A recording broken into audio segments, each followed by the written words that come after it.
ఎవరు phone? Cherry phone చేస్తున్నాడు. మాట్లాడు. పెద్దమ్మా, కంగారు పడతావని నేను ఫోన్ చేశాను. చెర్రీ, భూమి గగన్ ఎక్కడున్నారు? ఏమైంది వాళ్ళకి? పెద్దమ్మా, వాళ్ళిద్దరూ బానే ఉన్నారు. నువ్వు కంగారు పడద్దు, ధైర్యంగా ఉండు, సరేనా? పూరిని ధ్రువాన్ని ఇంటికి తీసుకెళ్లి కార్యక్రమానికి జరగాల్సినవన్నీ చూడు. అది కాదురా, కనీసం వాళ్ళెక్కడున్నారో చెప్పు. పెద్దమ్మా, అన్నయ్యని కావాలనే ఎవరో ఇరికించాలని చూస్తున్నారు. అందుకే సిచ్యువేషన్ అర్థం చేసుకుని వాళ్ళిద్దరినీ అక్కడి నుంచి పంపించేశాను. 2 రోజులు ఓపిక పట్టండి, అన్ని నిజాలు బయటకు వస్తాయి.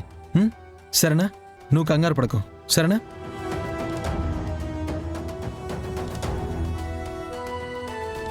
అమ్మా, అన్నయ్య వాళ్ళు బానే ఉన్నారా? ఎక్కడో జాగ్రత్తగానే ఉన్నారంటమ్మా. మనల్ని కంగారు పడద్దు అన్నాడు. సరే, నువ్వు లోపలికి వెళ్ళు, నేను హాస్పిటల్ దాకా వెళ్ళొస్తాను.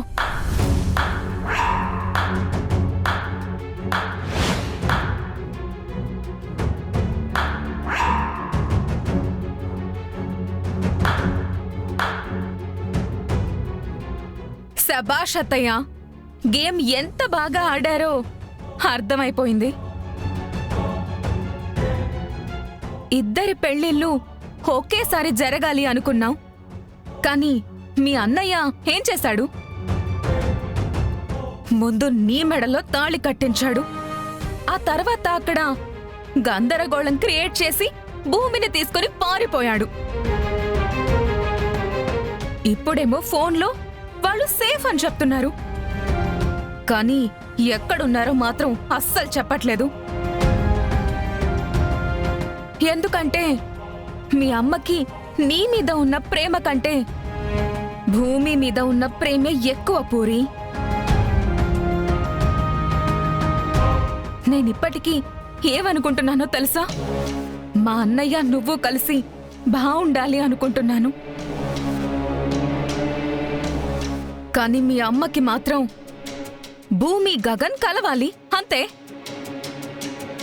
ఇప్పుడు చూడు, ఇక్కడ కొత్తగా పెళ్ళైన కూతురుంది, కానీ ఆవిడకి మాత్రం హాస్పిటల్లో ఉన్న భర్త దగ్గరికి వెళ్ళటమే ముఖ్యం. ఈ లోకం మొత్తం కృష్ణప్రసాద్ గారి ఉంపుడు గత్తె అంటుంటే కూడా సిగ్గు లేకుండా మళ్ళీ అక్కడికే వెళ్తోంది. చూడ్డానికి చాలా అమాయకంగా ఉంటుంది, కానీ ఆటలన్నీ ఆడేది మీ అమ్మే.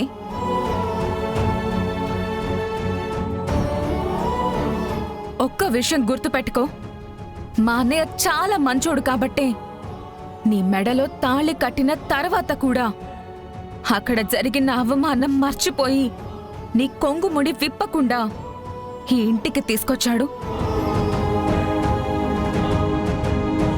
అదే ఇంకొకరైతే ఈ పాటికే నిన్ను వదిలేసి వెళ్ళిపోయేవాడు. నేను నిన్ను వదినలాగా గౌరవిస్తున్నాను కాబట్టే ఇవన్నీ చెప్తున్నాను, కానీ మీ అమ్మ ఆలోచనంతా ఇంకా ఆ ఇంటి చుట్టూనే తిరుగుతుంది. భూమి, కృష్ణప్రసాద్, ఆ బంధం, అదే ప్రపంచం. తారా, ఆయన గురించి గాని మా బంధం గురించి గాని ఇంకొక మాట తప్పుగా మాట్లాడితే నేను అస్సలు ఊరుకోను. ఆయన నా భర్త, నా మెడలో తాళి కట్టిన మనిషి. భార్యాభర్తల బంధం అంటే నలుగురు ఏమనుకుంటున్నారన్నది కాదు. ప్రాణం ఉన్నంత వరకు ఒకరి బాధ ఇంకొకరు పంచుకోవాలి. ఒక మనిషి చావు బతుకుల్లో ఉంటే ఆయన్ని చూడటానికి వెళ్ళటం మానవత్వం.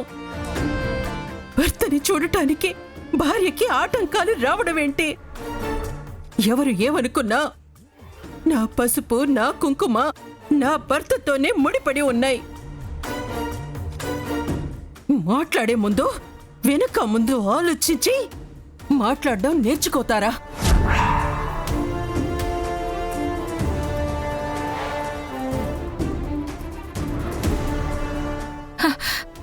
చూసావుగా పూరి, నేను ఇంత చెప్పినా చివరికి నన్నే తిట్టి మళ్ళీ అక్కడికే వెళ్ళిపోయింది. ఇదే మీ అమ్మ. ఇప్పటికైనా అర్థం చేసుకో.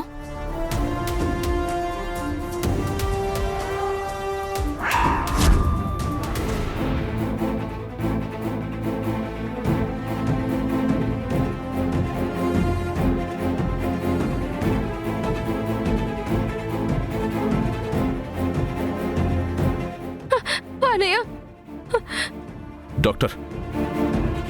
డాక్టర్ ఆయనకి ఇప్పుడు ఎలా ఉంది? కృష్ణప్రసాద్ గారు డేంజర్లో లేరు కదా? సారీ మిస్టర్ శరత్ చంద్ర గారు, యాక్సిడెంట్ చాలా మేజర్గా జరిగింది. బాడీలో ఆల్మోస్ట్ అన్ని పార్ట్స్కి సివియర్ డ్యామేజ్ అయ్యింది. మై లెవెల్ బెస్ట్ ట్రై చేస్తున్నాం, కానీ ఆయన కాన్షియస్లోకి వస్తే కానీ ఏం చెప్పలేం. నెక్స్ట్ 24 hours చాలా ఇంపార్టెంట్. ఆ టైం దాటితే కానీ ఏం చెప్పలేం.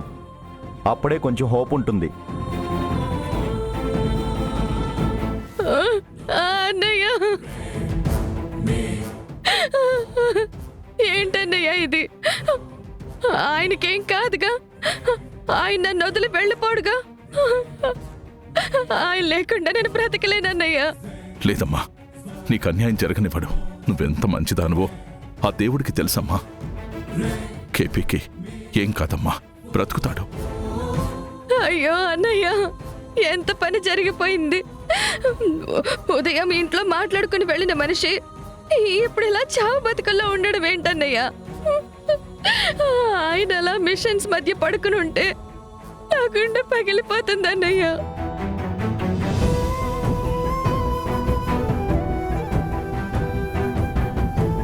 ఆయనకి చిన్న జ్వరం వచ్చినా నేను తట్టుకోలేనన్నయ్య. అలాంటి మనిషి ఇప్పుడు ప్రాణాలతో పోరాడుతున్నాడు. నేను చూస్తూ ఎలా బ్రతకాలన్నయ్య?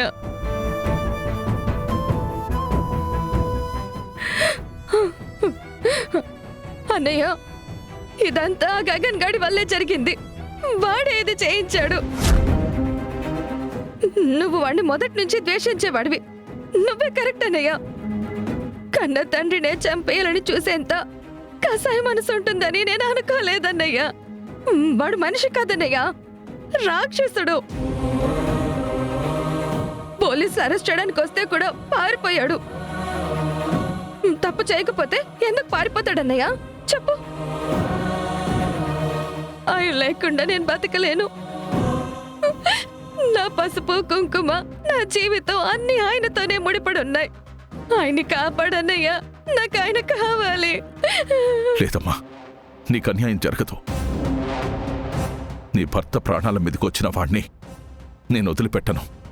వాడు తప్పించుకొని పారిపోతే వదిలేస్తానా? లేదు. నా చెల్లెలి పసుపు కుంకుమ తుడిచేయాలని చూసిన వాడు ఎవడైనా సరే వాడికి శిక్ష పడాల్సిందే. వాడెంత తెలివిగా తప్పించుకున్నా ఈసారి వాడు చేసిన పనికి మూల్యం చెల్లించాల్సిందే. వాడికి నరకం ఎలా ఉంటుందో నేను చూపిస్తాను.